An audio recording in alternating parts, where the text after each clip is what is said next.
সুকুমার মাহাতোকে পদত্যাগ চাই, পদত্যাগ চাই।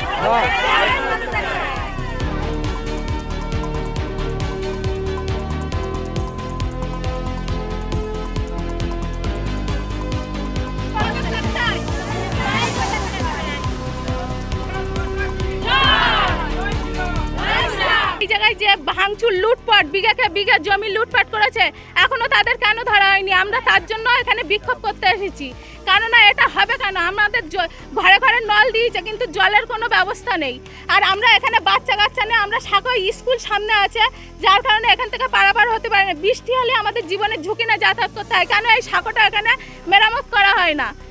এই হচ্ছে তার জন্য আমরা চাই যে সিরাজ ডাক্তারকে গ্রেপ্তার চাই।